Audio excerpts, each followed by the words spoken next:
Christ system. And if you look at Islam, what do they want to do? Change the laws of the world. Sure. So all this interpretation that we had in the West about, what is this about changing the laws? They think it's the cosmos or this. No, it's simply what it says. You pointed out that Allah in the Quran, am I correct in this, is actually a deceiver, that he has the attributes of Satan himself? Well, the 99 names of Allah are very well known in Islam. Yeah. Some of these names, if you look at them, one of the names of Allah in the Quran is Al-Mutakabbir, which means the most proud one. When I read the Bible as a Muslim, and I saw the most proud one in the Bible was Satan, or Al-Mumit, the one who causes death. Well, exactly. Well, I'm just writing a book. I've just finished one on humility, and the truth is the root sin of the world is pride. Pride. I will exalt myself upon the throne of God. And that's the problems where Muslims cannot see the truth from the Bible. But the one that they say is Allah is the most proud one? The most. We say Al-Mutakabbir. Yeah. It's the L, like the Elohim. Yeah. Al is the most proud one. So the most proud one is Allah. But that's really Satan. Exactly. And it's worse than that, because he's the one who causes death, Al-Mumit. Yeah. Al-Makir, the great deceiver. Yes. This is the names of Allah in the Quran. So they really believe the great deceiver? Yes.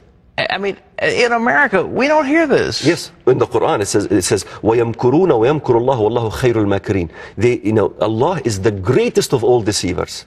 So it is okay, that's why Islam has deception in war. That's why Islam offers Hudna, or a peace treaty, to non-Muslims up to 10 years, but they must break the peace treaty somewhere. Well, the Hudna was Oslo. In other words... you Americans called it the Oslo Peace Accord. Yeah. We called it the Oslo Hudna Accord. Hudna. So a Hudna is a treaty. It's actually not a peace treaty. It's a ceasefire. In Islam, we're allowed to have a ceasefire for two reasons.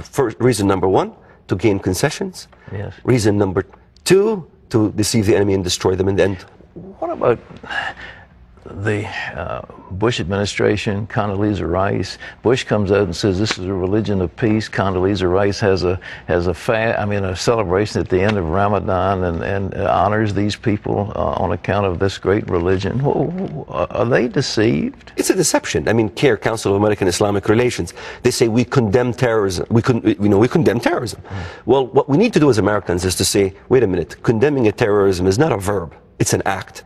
How are you condemning terrorism by act? If you look at all the Islamic organizations, the American Muslim Council, all of them, by far, if you look at the demonstrations, what do they say?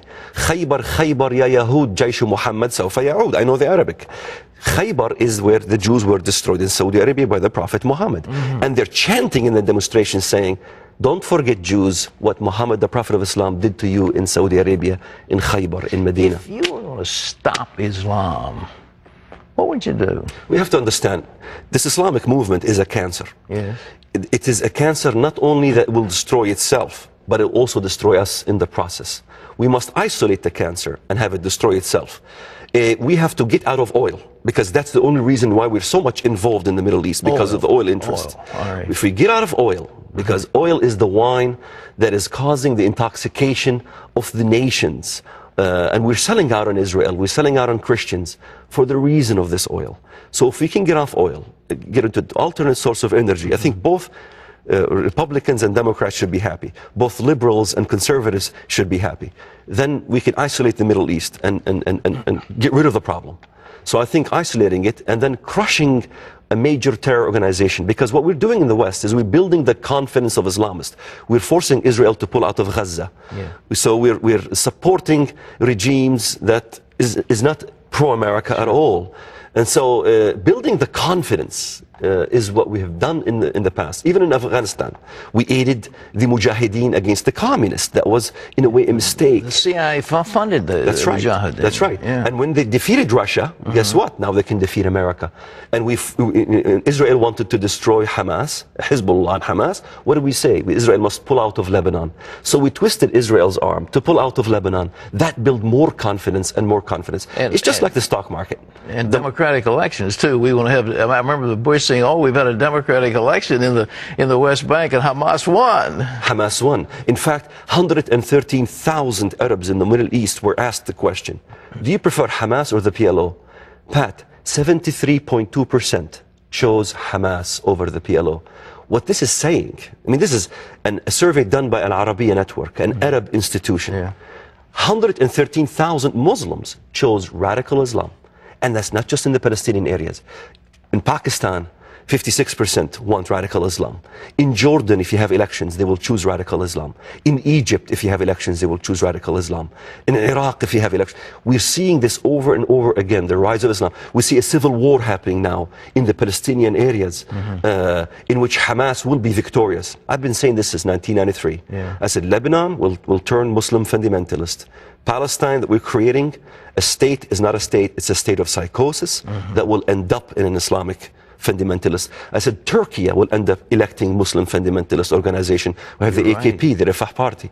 Turkey was the eastern part of the Roman Empire. We as Christians are waiting for a revival of a Roman Empire. Do we forget what is going to happen from the eastern part of the Roman Empire? One last question. I see our time's running up, but do you think they're going to try to blow up something big here in America? Are they bloodthirsty to try to really kill many of Americans? Pat, they've already tried. They haven't succeeded. 10 airplanes to blow up, Sears Tower, and lately trains they want to blow up, and all these things, they haven't succeeded. They want to do a grand finale. If you look at every single terror operation that they attempted to do, and they've succeeded in 9/11, is a grand finale to destroy this country. This is why I thank God for your program, that we're telling Americans really what's going on. A grand finale that will cripple the economy of the United States of America, because America is the mama bear, America is the police force that is stopping tyrants in the Middle East. They must destroy and cripple this economy and this country. And I understand there's been a fatwa issued that gives them permission to kill 10 million Americans. Is that right? This fatwa is galore. The fatwa has been going on for years. Islam is simply a religion that was wounded and wants to heal its wound. The Westerners don't understand. The reason they hate us so much, they hate the West so much, is because we have dismantled the caliphate. The caliphate that was in Turkey, in the Ottoman Empire. They want to revive the caliphate. This is the whole call for reviving the caliphate. It is a wounded beast that wants to heal its wound and rise again to dominate, as in the glory days when Islam dominated the East. That's what it wants to do. It has nothing to do with Israel. It has nothing to do with poverty. It uses poverty just to say America is at fault. Zionist conspiracies and all these things. Well, you're fascinating. I know we've got to move on to other guests, but it's Why We Want to Kill You. You ought to read it, folks. Everybody in this audience ought to read this, and I wish the people who made policy in Washington, D.C. would read it. It's available in bookstores everywhere. Why We Want to Kill You. And Walid, it's a pleasure to have you back with us. I'd love to see you again.